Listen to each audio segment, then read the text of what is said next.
Hello guys. Now today we are going to study about some more views regarding origin of life from chapter 7 evolution, and this is for class 12 students. As in our previous class we came to know that how different types of opinions, how different types of conclusions were given in different times. Okay, तो पिछले class तक हमने देखा कि जो chemical evolution था उसको मोर और लेस एक्सेप्ट किया गया। फिर उसके बाद एक बायोजेनेसिस की जो कंसेप्ट था वो आया। यानी एक्चुअली हमें अगर हम बात करें तो एग्जैक्टली हमें ये आइडिया नहीं है कि अर्थ के ऊपर पहली लाइफ फॉर्म जो अपने आप सेल्फ रेप्लिकेटिंग थी वो कब अराइज हुई। ठीक है, तो इसके बारे में कोई एग्जैक्ट इंफॉर्मेशन हमारे पास नहीं है। तो ये माना जाता है कि जो लाइफ फॉर्म्स थी, जो first self replicating life forms जो ओरिजिनेट हुई अर्थ पे सबसे पहले, वो लगभग 3 बिलियन ईयर्स पहले ओरिजिनेट हुई होंगी शायद। ठीक है, और उनका जो उद्भव है, उनकी जो ओरिजिन थी वो स्टार्ट हुए जनरली जो मैक्रोमोलिक्यूल्स थे, जैसे जाइंट मॉलिक्यूल जिनको हम कह सकते हैं कि जैसे प्रोटीन्स हैं, पॉलीसेकेराइड्स हैं, राइट, आरएनए है। तो इस तरीके के कुछ लार्ज साइज के कुछ मैक्रोमोलिक्यूल्स के थ्रू इनका जो स्टार्टिंग हुआ। ओके, तो पहली जो लाइफ फॉर्म्स बनी यानी नॉन सेल्यूलर मॉलिक्यूल से फर्स्ट सेल्यूलर टाइप की जो लिविंग बींग्स या लिविंग लाइफ फॉर्म जो ओरिजिनेट हुए, ये जो कंसेप्ट था ये बायोजेनेसिस कहलाया। ठीक है, बायो मीन्स लाइफ, जेनेसिस माने स्टार्टिंग या सिंथेसाइजिंग। सो इट मीन्स कि नॉन सेल्यूलर मॉलिक्यूल से, जैसे कि बड़े साइज के मॉलिक्यूल से अभी हमने देखा आरएनए, प्रोटीन्स, पॉलीसेकेराइड्स, तो ऐसे बड़े बड़े साइज के मॉलिक्यूल से इनके और ज्यादा कॉम्प्लिकेशंस के बाद फिर किसी तरीके से जो फर्स्ट लाइफ फॉर्म्स थे, मोस्टली सिंगल सेल्ड सेल्स रहे होंगे, तो वो ओरिजिनेट हुए। ठीक है, और क्योंकि वहां ज्यादातर पानी था तो ये इस तरीके के जितने भी लाइफ फॉर्म्स थे, प्रिमिटिव लाइफ फॉर्म्स थे स्टार्टिंग वाले, वो सब वाटर एनवायरनमेंट में ही स्टार्ट हुए, वहीं से ओरिजिनेट हुए। खैर, उसके बाद जो कुछ हमारे जो रिलीजियस लिटरेचर थे, यानी जो हमारे धर्म साहित्य हैं ट्रेडिशनल कन्वेंशनल, उनका एक अलग ही पॉइंट ऑफ व्यू था। यानी वो बेसिकली 3 कोनोटेशंस को उन्होंने सामने रखा, और वो 3 कोनोटेशंस क्या थे जो हमारे लिटरेचर यानी जो रिलीजियस लिटरेचर थे उसके अकॉर्डिंग। पहला तो ये कि all living organisms were created as such. वो ये कहते हैं कि जो भी लिविंग फॉर्म्स, जो भी लिविंग बींग्स हम आज देख रहे हैं, ये सब एज इट इज जो को ऐसे ही उत्पन्न हुए हैं स्टार्टिंग से। यानी इसमें किसी तरीके का कोई इवोल्यूशन नाम की चीज नहीं है। ये जितने भी लिविंग बींग्स आज जैसे नजर आते हैं, ये सब एज इट इज जो वैसे ही ओरिजिनेट हुए थे, स्टार्ट हुए हैं। ठीक है, पहली बात। Second, this diversity was the same since creation and will be same in future. दूसरा उनका पॉइंट ऑफ व्यू ये है कि ये जो डाइवर्सिटी है, ये जितने भी लिविंग ऑर्गेनिम्स हैं, ये सभी फील्ड में सारी जो भी वैरायटी है, जो भी डाइवर्सिटी है, ये सब एज इट इज शुरुआत से चली आ रही है। ठीक है, जब से क्रिएशन हुआ है, जब से स्टार्टिंग हुई है, ये तब से सब ऐसी डाइवर्सिटी इसी तरीके से स्टार्ट हुआ एक साथ, और ये भविष्य में इसी तरीके से डाइवर्सिटी बनी रहेगी। Okay, third point of view, the earth is about 4000 years old. और जो पृथ्वी है वो ज्यादा से ज्यादा 4000 साल पुरानी है।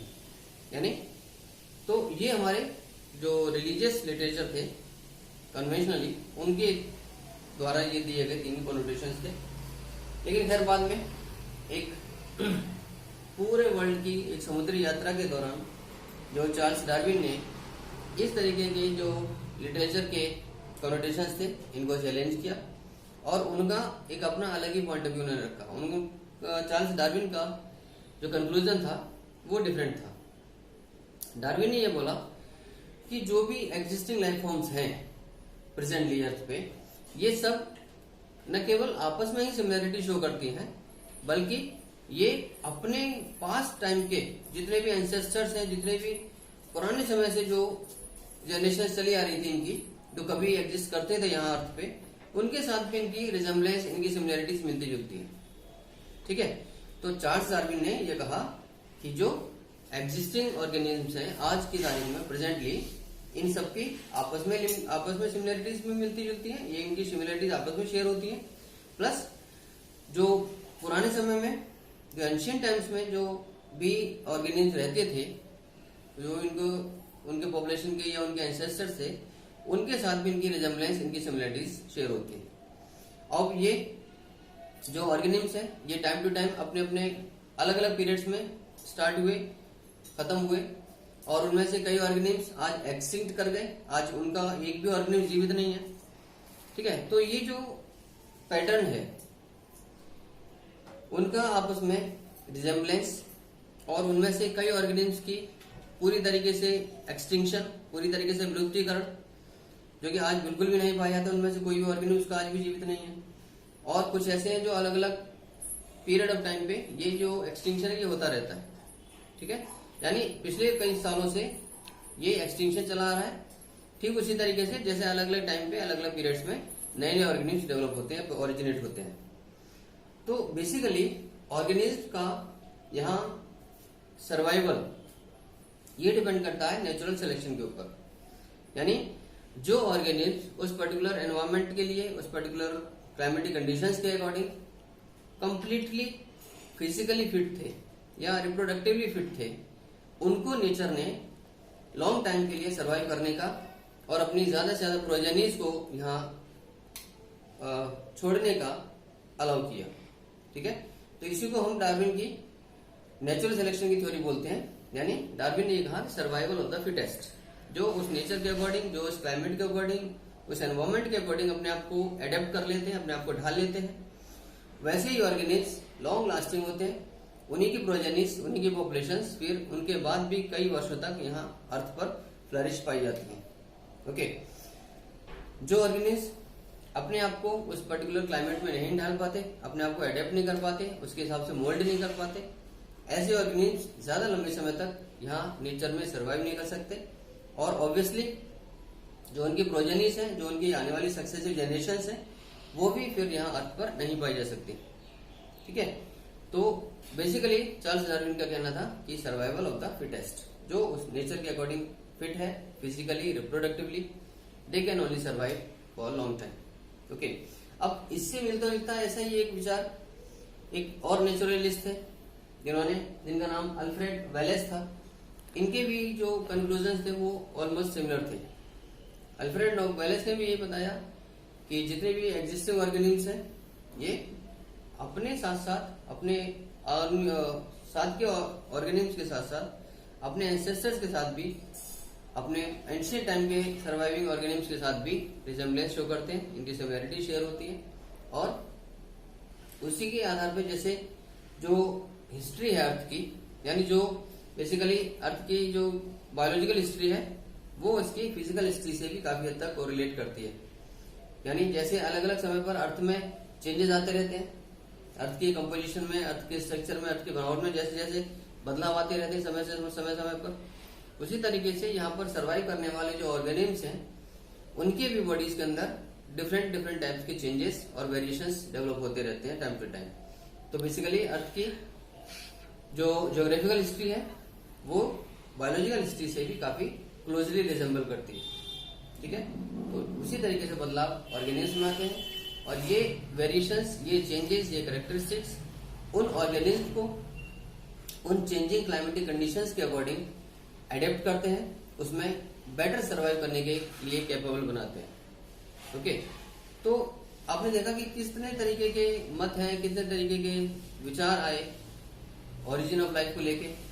ठीक, तो बेसिकली हम इसमें जो कंक्लूजन निकालते हैं, जो भी हम आज किसी निष्कर्ष पर पहुंचते हैं, वो सब एवोल्यूशन को एक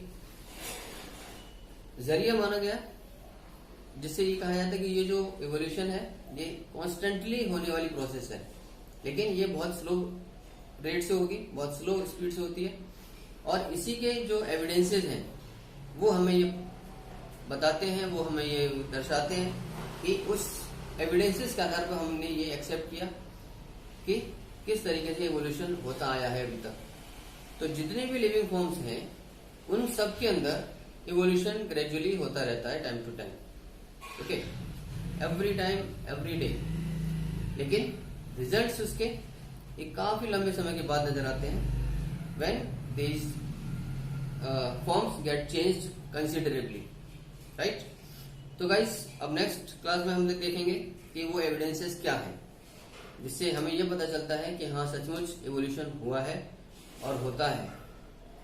सो till then keep waiting for these classes and keep watching all the videos very regularly, keep sharing all the videos because all these videos are interconnected, okay।